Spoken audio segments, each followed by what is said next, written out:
8절 말씀이 되겠습니다. 사도행전 1장 4절부터 8절.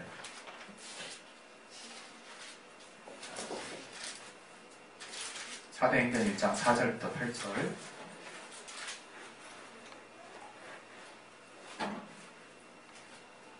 예, 우리 찾으셨으면 다 같이 우리 합독하도록 하겠습니다. 시작. 사도와 같이 모이사 저희에게 분부하여 가라사대 예루살렘을 떠나지 말고 내게 들은 바 아버지의 약속하신 것을 기다리라. 요한은 물로 침례를 베풀었으나 너희는 몇 날이 못되어 성령으로 침례를 받으리라 하셨느니라. 저희가 모였을 때 예수께 묻자와 가로되 주께서 이를 회복하시니 이때니까 하니 가라사대 때와 기한은 아버지께서 자기의 권한에 두셨으니 너희 알 바 아니요 오직 성령이 너희에게 임하시면 너희가 권능을 받고 예루살렘과 온 유대와 사마리아와 땅 끝까지 이르러 내 증인이 되리라 하시니라. 우리 말씀 통해서 하나님이 이 새해 또 첫날 또 주시는 말씀을 우리가 또 들을 수 있도록 깨닫게 해주시고 또 들을 귀와 마음밭을 열어달라고 우리 시간 기도하겠습니다. 하나님 아버지, 우리에게 하나님 말씀 들을 수 있는 들을 귀와 또 심령을 허락하여 주시옵소서. 아버지, 정말 깨닫게 하시고 인도해 주시옵소서. 아버지, 역사하시고 도와주시옵소서. 아버지, 정말 주님이 알게 해주시고 도와주시고 인도해 주옵소서. 아버지, 성령으로 붙들어 주시고 인도해 주시옵소서. 아버지, 붙들어 주시고 인도해 주시옵소서. 아버지, 정말 깨닫게 하시고 인도해 주시옵소서. 아버지, 정말 하나님께서 알게 하시는 귀한 은혜 가운데 안에 넘칠 수 있도록 아버지, 붙들어 주시고 인도해 주시옵소서. 아버지, 정말 붙들어 주시고 인도해 주시옵소서. 깨닫게 하시고 인도해 주시옵소서. 예수 이름으로 기도했습니다. 아멘. 우리 올 한 해 하나님께서 우리에게 주시는 또 우리 교회 표를 우리 한 번만 다 같이 우리 크게 한번 또 외쳐보도록 하겠습니다. 시작. 하나님의 뜻대로 산다는 것. 예. 하나님의 뜻대로 산다는 것이 쉽던가요? 저는 참 쉬운 줄 알았는데 또 쉽지 않고 뜻대로 산다고 생각했는데 또 살지 않고 있고 하나님의 뜻을 안다고 생각했는데 너무 모른다는 것을 또 한 해 한 해가 또 가면서 또 하나님을 조금씩 더 알아가면서 이것도 하나님이 또 그분의 주권으로 알아가게 하시는 거겠죠. 그렇게 되지 않으면 정말 내가 참 문외한이고 참 자기중심적이고 내 뜻 안에 갇혀있는 사람이구나 하는 것들을 계속해서 하나님이 느끼게 깨닫게 하십니다. 그런데 하나님이 우리 인류에게 다른 것이 아니라 그냥 우리가 하나님을 그냥 우리 마음대로 우리 뜻대로 그냥 막 섬기고 그러는 것이 아니라 자신의 뜻을 우리 인류에게 공개하셨다는 게 너무 중요한 것입니다. 하나님은 뜻이 있으시고 그 뜻을 우리에게 공개하셨다는 거예요. 여기에 과연 신앙이 무엇인가를 고민하게 하는 것이거든요. 하나님이 뜻이 없다면 우리 평소 아는 우리의 본성대로 또 우리가 아는 바대로 하나님께 직정성으로 나아가면 돼요. 그냥 하나님 앞에 뭔가 이렇게 하면 하나님이 엄청나게 감동하시겠지? 덜어 맞는 게 있을 수도 있겠죠.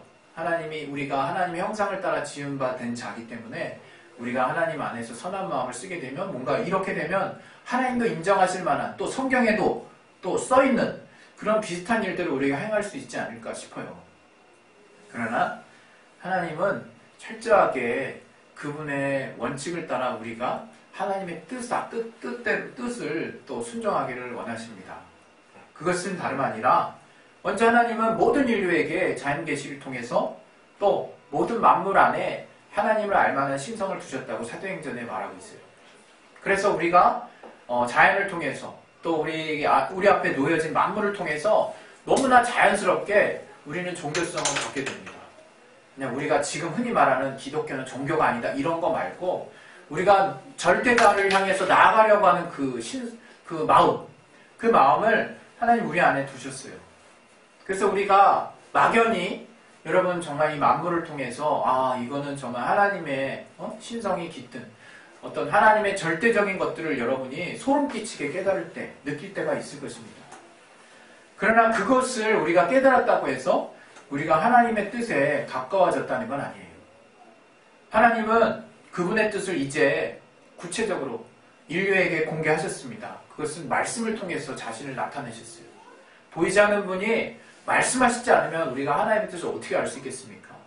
그러나 하나님이 이스라엘 택하셔서 또 인류 가운데 이스라엘 택하셔서 또 모세에게 또 율법을 통해서 통해서 하나님이 어떠한 분인가를 알 수 있도록 하나님 우리에게 인도하셨습니다. 그리고 이제 우리도 아는 바와 같이 2000여 년 전에 예수 그리스도를 통해서 구체적으로 하나님이 과연 어떠한 분이시고 하나님은 우리의 아버지가 되시는지, 우리의 아버지가 되시는 분이고 또 하나님이 우리에게 무엇을 하기를 원하시는지, 하나님이 또 어떠한 것을 기뻐하시는지를 이제 구체적으로 그 아들 예수의 공생의 삶을 통해서 우리에게 보여주셨어요. 여러분, 그래서 우리가 신앙생활할 때 정말 이제 내가 하나님 안에서 신앙생활하는 내가 어떻게 살아야 되지? 라는 것들 여러분이 아직도 잘 모르고 있다면 그것은 큰 문제입니다. 사실 우리가 하나님의 뜻대로 한다는 것이 저는 이런 말 드려서 이게 나 스스로도 자신 없는 말을 하는지 모르겠지만 어려운 게 아닙니다. 사실은 우리가 하나님이 우리에게 말씀하신 말을 우리가 제대로만 볼 수 있다면 결코 어려운 것이 아니에요. 그러나 우리가 왜 언제부터 이 하나님의 뜻이 우리에게 어려워졌느냐, 저는 이렇게 생각합니다. 그것은 성경에도 많은 부분에서 다루 지적하고 있지만 바로 인간의 욕심이, 인간이 타락한 그 죄성이 바로 하나님의 뜻을 제대로 섬기지 못하게 한다는 거예요. 이 죄로 말미암은 욕심은 우리의 두려움에 또 근거합니다. 우리가 살려고 하는 그 두려움이 있죠. 또 우리의 욕심이 하나님의 뜻을 왜곡합니다.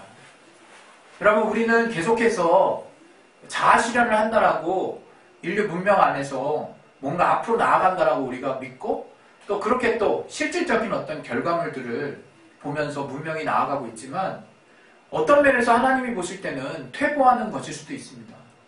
왜냐하면 그 문명이 나아가는 것의 그 본질에는 인간의 무한한 욕심이 깔려 있거든요. 인간의 정말 자유로움도 여러분이 주장할 수 있을 거라고 생각하지만 그 내면의 또 한 가지의 축은 인간의 끊임없는 욕심이 또 자리 잡고 있습니다. 한도를 모르는, 절제를 모르는, 끝이 없는 그 욕심, 그걸 채웠다 한들 만족할 수 없는, 만족이 되지도 않는 그 정말 무적행과 같은 성경에 나타난 또 끝이 없는 구멍 뚫린 전대와 같은 그런 끊임없는 욕심을 향해서 우리는 나아가고 있다는 것을 어느 순간 깨닫습니다. 참 되게 아이러니한 말인데요. 시대는 지금 계속 바뀌어서 인간의 편리성은요 정말 상상을 초월할 정도죠. 이제 제가 지난주에 또 어떤 그 매스컴을 보니까 드론이 호주머니에 싹 넣어지더라고요. 드론을 이렇게 딱 피고 하니까 그걸 쑥 날리는 거예요. 날려서 내가 이렇게 하이킹이나 여행을 갈 때 나나 우리 그룹을 찍는 거죠. 막 찍으면서 가는 거예요. 근데 그 무선 조종기가 또 스마트폰을 또 거치를 할 수 있네. 그 스마트폰 화면 안에서 원격으로 내가 공중에 띄워놓은 드론의 화면이 내 안에 들어오더라고요. 완전히 별걸 다 할 수 있겠어요. 그리고 택배도 이제 드론 택배도 지금 이제 저 미국의 유명한 아마존이라든가 큰 회사들이 지금 시도를 하고 있죠. 그리고 제가 과거에 얼마나 많은 또 편리한 부분들에 대해서 말씀을 드렸습니까? 이미 지난 일들이에요, 사실. 앞으로도 지금 얼마나 그 자율주행차라든가 얼마나 그 나노 기술, 우리가 저도 이제 또 주님 사랑하지만 저도 또 한쪽에 또 매니아라서 또 SF 영화도 되게 좋아하는데 그게 이제 그냥 SF 같지만은 않더라고요. 얼마 전에는 또 무슨 마블 영화를 하나 봤는데 거기에 무슨 나노 기술을 활용해가지고 무슨 어떤 히어로가 막 옷에 갑옷을 막 입는 장면을 보는데 그 장면이 참 계속 떠올라요. 말도 안 된다라고 생각했던 일들이거든요. 근데 그 나노 기술이라는 게 제가 조금 찾아보니까 이게 내 상상을 초월하게 부풀려질 수 있더라고요. 어떤 나노 입자에 어떤 것들을 이렇게 전기 자극을 주든지 어떤 형상을 변형시키는 제가 잘 모르는 이 과학 법칙이 있지만 너무나 많지만 내가 그냥 상식적으로 정말 생각하기에 좀 이해가 안 되지만 이것들이 어떤 상호작용을 통해서 과학적인 어떤 분명한 논리에 의해서 우리가 미처 경험하지 못했던 많은 일들이 지금 이루어지고 있어요. 이런 세상에 살고 있습니다. 그것은 바로 뭘 말하냐면 인류가 뭐든 다 해낼 수 있겠구나 하는 자긍심과 좀 자존감을 심어주는데 도움이 될 수 있지만 아이러니하게도 지금 2019년을 맞이하는 우리의 많은 정말 지구 곳곳에서는 인간의 정체에 대한 혼란을 겪고 있습니다.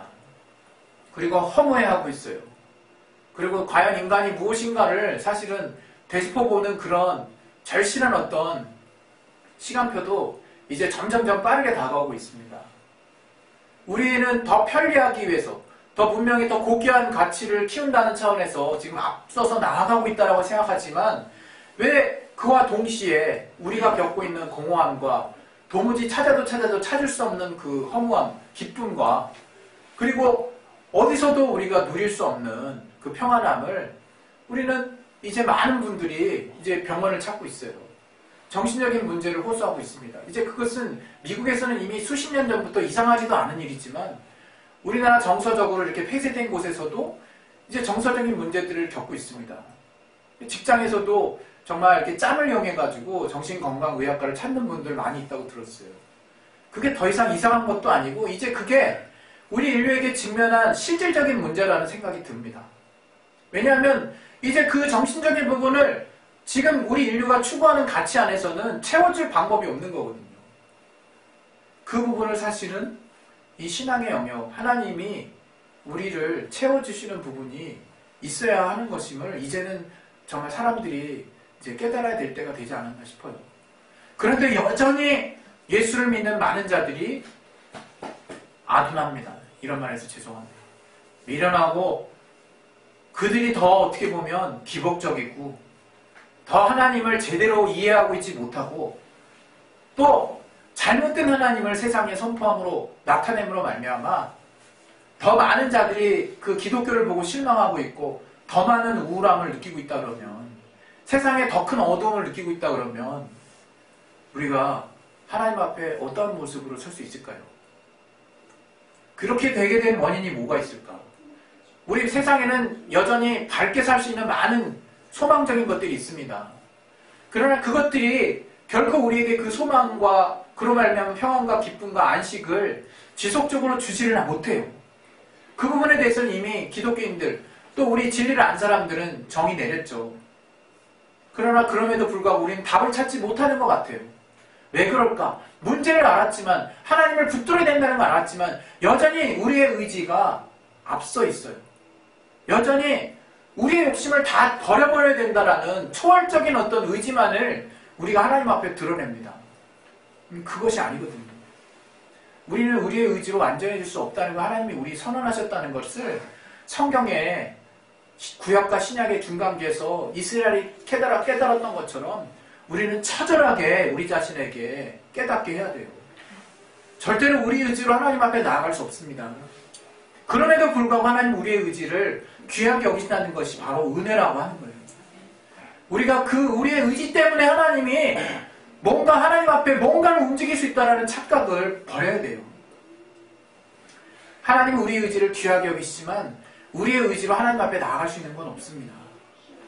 오늘 정말 여러분 앞에 정말 우리가 올해 이제 내가 눈을 떠서 내가 하나님의 뜻대로 살아야 정말 진정한 평안과 이 정말 문명이 발달하는 세상에서 좀 더 하나님이 내게 알게 하시는 기쁨 안에 거할 수 있는, 여전히 하루에도 여러 번씩 정말 감정의 변화가 있고 실망이 있고 낙담이 있고 기쁨이 잠깐 있을지라도 슬픔이 있고 화가 나고 여러 가지 변화무쌍한 나의 삶의 여정 가운데서도 하나님이 변치 않게 하시는 그 힘을 내가 붙들 수 있게 되는 비결을 하나님이 이미 우리에게 주셨어요.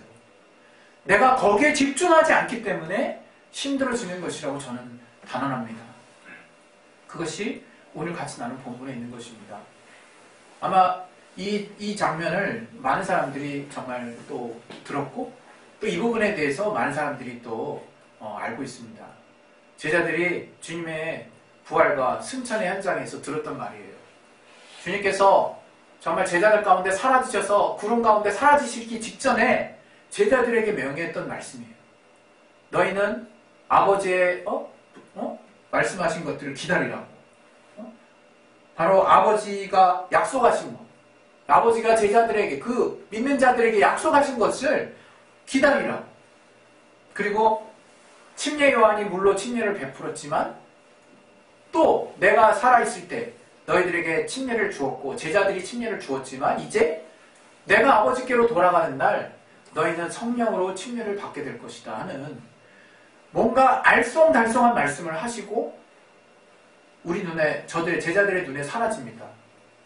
제자들이 한동안 멍하니 하늘을 보고 있죠. 마태복음에 보면. 그러나 이제 무엇을 해야 할지 명확한 방향이 선 겁니다. 제자들은. 주님이 기다리라 그랬거든요. 성령을 기다리라 그랬거든요. 그때 제자들이 했던 것은, 이게 정확히 마가의 다락방인지는 모르겠지만 거의 마가의 다락방이라고 여겨지는 그 다락방, 그 넓은 곳에 그 120명이나 되는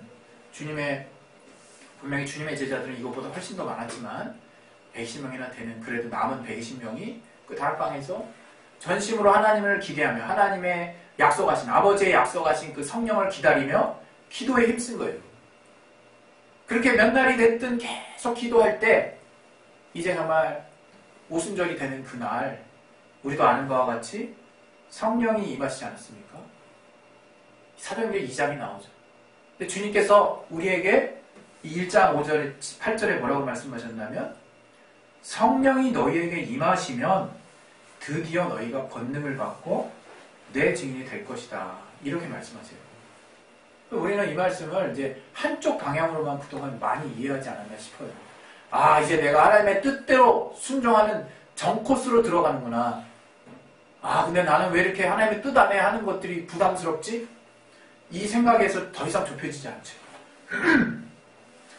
하나님 안에 아예 작정하고 들어간 사람은 모르겠어요. 또 의지로 뭔가 내가 하나님께 많은 것을 헌신했다고 생각한 사람은 마음 편하게 이 말을 받아들일 수 있을지 모르겠어요. 그러나 이 말씀 하나에 또 엄청나게 눌린 사람도 있거든요. 도대체 이 말씀이 뭘까? 아, 나는 그냥 하나님의, 주님의 증인된 삶을 살아야 되는 걸까? 이게 권능이 뭐고 하나님의 증인된 삶이 뭔지를 몰라서 겪게 되는 오해가 아닌가 싶어요. 여러분, 우리가 하나님의 증인된 삶은 다른 것이 아닙니다. 우리가 뭔가 도드라지게 유난 떨면서 살다는 게 아니에요.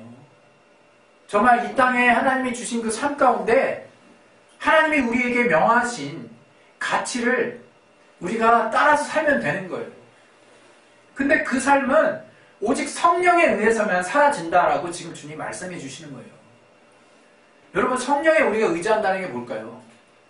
여러분, 우리가 성령께 의지하면 하나님의 말씀을 받습니다. 또 하나님의 생각에 붙들려요. 또 우리의 마음이 평안해져요. 정말 우리도 부인할 수 없는 확실한 증거들이 있어요. 그리고 그로 말미암는 결실이 있어요. 그것은 더러는 이 땅에서 얻을 수 없는 결실이 있을 수도 있지만 분명한 것은 우리가 하나님과의 교통함 가운데 안다는 거예요. 내가 하나님의 말씀을 받았다는 거, 내가 하나님의 인도하심 안에 있다는 거, 또 내가 옳은 선택을 한다는 거, 내가 정말 주님의 또 인도하심에 붙들려 있다는 것을 깨닫고 있다는 거예요, 내가. 그런데 많은 사람들이 그러한 인도하심까지 가지 않습니다. 뭔가 오해하고 있거든요. 내가 뭔가 이렇게 살면 남들은 여기서 중간만 하는데 나는 이렇게 다 하면 너무 손해잖아 라고 굉장히 아주 지식적으로, 내가 이성적으로 그 사실을 이해해요.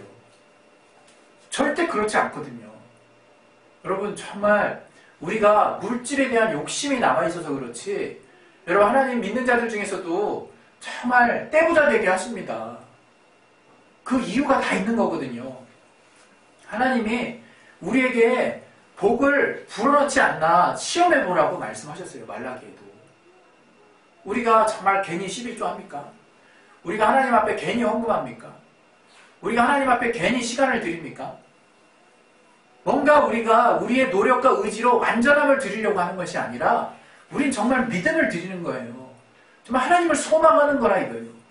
왜? 하나님이 역사하시는 분이니까.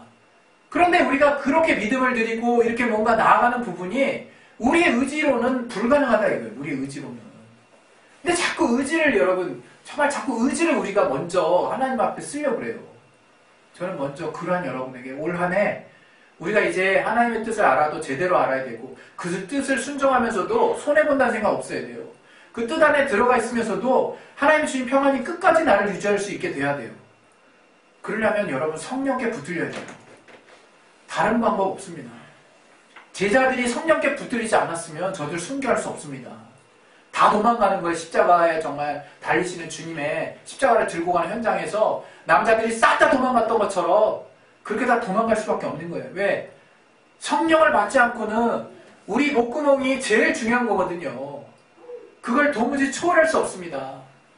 그러나 정말 여러분, 우리가 성령께 붙들리게 되면 정말 내가 과연 나의 목숨을 어디다가 누구에게 무엇에 헌신해야 될지를 분명하게 알게 되는 거예요. 왜? 그게 가장 가치 있다는 것을 깨닫게 되니까. 우리가 성령 충만하면 우리가 쉽게 이렇게, 왜 내게 성령 주셔서 하나님께 헌신하게 만드냐는 그런 비슷한 찬양 있죠. 근데 그거를 좀 오해하는 사람은 나도 원치 않는 마음을 하나님이 주신다고 생각해요. 그게 성령과 교제가 별로 없는 사람이 하는 말이에요. 그렇지 않습니다. 성령이 우리에게 안에 충만하게 하신다는 것은 내 안에 정말 진리, 정말 참, 영원히 변하지 않는 참이 뭔지를 내 심령을 충분하게 감동시켜 가면서 정말 내가 깨달을 수 있을 만큼 주님이 설득하시고 그 진리된 본래 참이 되는 말씀 안에 나를 완전하게 자원함과 온전한 신실한 마음으로 다가갈 수 있게 하시는 거예요. 나를 세뇌 교육하신다는 게 아니라 내가 갑자기 나도 원치 않는 사람이 돼서 내가 그분 앞에 미쳐버리는 게 아니라 나의 이성은 여전히 세상을 향한 욕심과 연약함과 죄성과 나의 이 땅에서 육신이 가지고 있는 소욕은 그대로지만 하나님이 나의 한쪽 통로를 통해서 내 마음의 깊은 곳을 통해서 성령이 내 안에 임하셔서 나를 정말 성령을 통해서 감동하셔서 내 심령을 완전하게 인격적으로 정말 지배하셔서 내가 왜 살아야 되는지를, 본래 어떤 존재인지를, 내가 무엇 때문에 행복한지를 알게 하시고 깨닫게 하시고 진정한 참 가운데로 인도에 가시는 거예요. 그래서 내가 거기서 안락을 느낄 수 있는 거예요. 그래서 내가 거기서 진정한 평안, 왜 캐고 묶고 다 도려내고 자르고 도려내고 또 발라내고 그렇게 해봐도 마지막 남는 게 그거기 때문에, 내가 거기에 붙들려 있기 때문에 최종적인 승리와 평안을 얻을 수 있는 것입니다. 우리가 성령께 붙들린다는 것은 내가 순간순간 육신의 소욕에 붙들리는 그 소욕을 이겨낼 수 있는 힘을 주시는 거예요. 우리 사도행전에 많은 제자들이 정말 말도 안 되는 일을 일어났잖아요. 우리 거기에서 비단 권능을 받고 하니까 뭔가 하나님의 신령한 일들이 일어나는 것만 상상하고 생각하고, 또 병든 자가 낫는 것만을 생각하고, 또 뭔가 커다란 이적이 일어나는 걸 생각하고, 내가 그 길에 가려면 이 땅에는 모든 것을 다 포기해야 될 텐데 어떡하지? 그런 거룩한 길, 정말 사모가 되긴 하지만 나는 부족한 자인데, 나는 내가 이 땅에 삶의 많은 여정과 많은 복잡한 생각들을 가지고 있는 내가 과연 그 길을 갈 수 있을까? 여전히 그런 고민들 가운데 고민하고 있다 이거예요. 그러나 주님은 우리에게 과감하게 말씀하십니다. 누가 네 삶을 헌신하니? 누가 네 삶을 갖다 바치래? 넌 갖다 바칠 몸도 없는 자다. 내가 원하는 것은 네 삶에서 나의 영광이 가장 진리였다는 것을 깨닫기를 원한다. 내가 너에게 준 기쁨이 가장 빼앗기지 않는 기쁨이 된 것을 깨닫기를 원한다. 내가 너에게 줬던 물질이 그 어떤 것에서도 전대에 구멍이 뚫리지 않은 영원한 복의 결실임을 알게 되기를 내가 원한다. 누가 네 삶에서 벗어나서 나한테 목숨을 다하기까지 헌신하래? 그럴 목숨도 없는 주제. 너희가 죄인인 것을 이미 내가 선포했고 그 위에 내가 은혜를 더불어 주었다는 것을 너희가 잊지 못하느냐? 정말 기억하지 못하느냐? 복음 안에서 우리가 어떻게 살아야지를 알게 하시는 겁니다. 우리의 삶은 더러운 거 없어요. 우리의 삶을 내가 더럽게 살아서 그렇죠. 우리의 삶을 하나님의 영광 가운데 살아보세요. 더 열심히, 그러나 하나님의 양심에 내가 거스름이 없이, 그것이 조금 늦게 가는 길이라고 판단될지라도 성령께서 감동해 주시고 내가 내 마음에, 내 인격에 충분한 감동이 되는 하나님이 주신 그 인도하심을 내가 붙들고 있다면 후회하지 마세요. 절대로 땅에 떨어지지 않습니다. 정말 세상에 있는 많은 사람도 어떤 특별한 가치, 어떤 것들의 명예를 가지고 그 가치를 위해서 살다 죽는 사람도 꽤 많은데, 우리가 예수를 믿고 참된 진정한 참과 진리를 깨달은 자가 하나님 우리에게 삶을 통해서 옳다고 여기시는 가치 하나 붙잡고 사는 것이 그렇게 정말 힘들다면 어떻게 살겠습니까? 그 일을 전적으로 돕기 위해서, 그 일을 그렇게 살게 되도록 하기 위해서 성령이 오신 것입니다. 주님의 증인 된다는 거 우리가 맨날 평생 전도만 하다 살다 죽으라는 말이 아니에요. 우리의 삶으로 전도하란 말이에요. 우리의 삶으로 하나님의 영광을 드러내라는 말입니다. 정말 더 이상 오해하지 마시고 그렇게 전도된 자들이 또 하나님을 만납니다. 그렇게 정말 하나님을 체험한 자들이 진정한 정말 뿌리가 되는 거예요. 교회 안에서도 여러분 정말 이익 따지고 돈에 정말 사로잡힌 자는요 교인 되지 못해요. 여러분 교회 안에서도 자기 욕심에 빠진 사람은 정말 하나님 만나는데 시간이 오래 걸립니다. 그러나 조금 뭐가 있고 실수가 있고 연약함이 있고 여전히 또는 자기의 기질이 있어서 충돌이 있다 할지라도 순수하고 하나님을 온전히 사랑하고 하나님 말씀을 우직하게 믿는 사람들이 교회를 이끌어가는 겁니다. 여러분 정말 하나님이 주신 성령 충만한 가운데 하나님이 주신 순수한 그 말씀의 방향을 무시하지 마십시오. 그렇게 해서 주님의 증인된 삶이 내가 완전히 나를 다 그냥 쭉쭉 걸레빠듯이 쭉쭉 빨아 그냥 마치 진 빼듯이 그렇게 사는 삶이라고 오해 좀 하지 마십시오. 그 삶은 영광스러운 삶이고 내가 지금 살고 있는 삶이고 언제든지 나의 삶의 매 순간순간 하나님의 기쁨을 선택하는 삶이고 하나님이 때가 될 때 정말 때에 따라서 오늘 본문에도 말씀하고 있지 않습니까? 때는 알 바 아니라고 그랬어요. 아 이때가 그때입니까 할 때 정말 하나님께서 분명히 그때 알지 너희는 그때 때와 기한을 아버지께서 자기 권한에 두셨다고 그랬어요. 성령의 사람이 그런 사람들입니다. 그러나 하나님의 분명한 복의 선택을 하고 하나님이 채워주신다는 것을 확실하게 깨닫는 자들이 성령의 사람들이에요. 할렐루야. 우리 시간에 정말 이제 올해 우리 2019년 첫 해가 밝았습니다. 하나님의 뜻대로 산다는 게 뭐겠습니까? 성령 충만한 거예요, 여러분.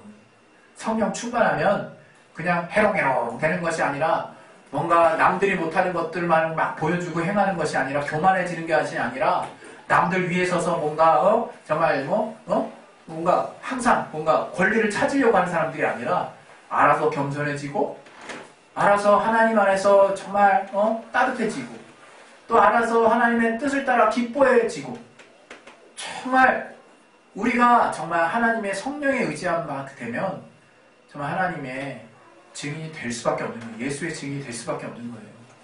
증인을 오해하지 마시기 바랍니다. 여러분 우리 삶에 가까이 있는 증인의 삶을 살 수 있기를 바라요. 할렐루야. 아멘. 하나님의 뜻대로 살기 위해서 성령으로 시작하십시오. 오늘 또 한 주 이번 한 달 또 우리 성경을 보는 달이지 않습니까? 성경 안에서 정말 성령으로 하나님이 어떻게 말씀을 통해서 감동해 주신지를 더 많이 체험하시길 바랍니다. 우리 시간에 기도하겠습니다. 기도하실 때 정말 우리 주의 말씀 따르면요 한 치 앞을 예측할 수 없어요. 진짜 그것 때문에 불안해하지 마세요. 여러분 생각이 평안한 쪽으로 가고 있다라고 그것 때문에 안심하시지 마세요. 하나님의 말씀이 여러분의 생각을 붙잡아야 안심이 되는 거예요. 하나님의 말씀에 여러분이 감동이 되고 평안해지고 그 말씀에 붙들려졌을 때 그땐 평안해 하세요. 그리고 하나님 능히 평안을 주실 거고요.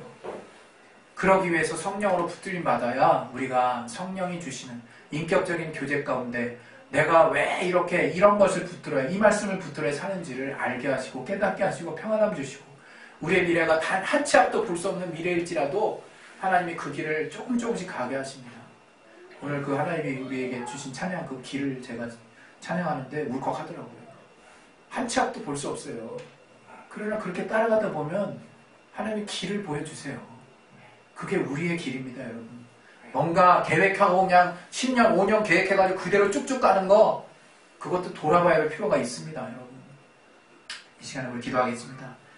정말 우리의 의지를 다 내려놓고 그냥 무턱대고 아무렇지나 막 사는 게 성령으로 사는 삶이 아니라 우리가 이 땅에서 마땅히 해야 할 일을 하면서 살지만 우리가 많은 선택의 순간들을 통해서 성령과 교제하고 또 그분께 의지하고 성령 충만함을 구하고 그래서 하나님이 내게 주시는 선한 인도하심, 평안 가운데 주시는 말씀, 그 선택들을 존중하시고 또 성령으로 시작하는 삶을 통해서 하나님의 뜻대로 산다는 것이 과연 무엇인지를 제대로 깨달을 수 있는 올 한 해 되시기를 예수님 축원하며 내가 그렇게 살게 도와주시옵소서. 이 시간에 예수의 이름으로 하시고 기도하겠습니다. 예수여! 하나님 아버지 성령으로 살게 도와주시옵소서.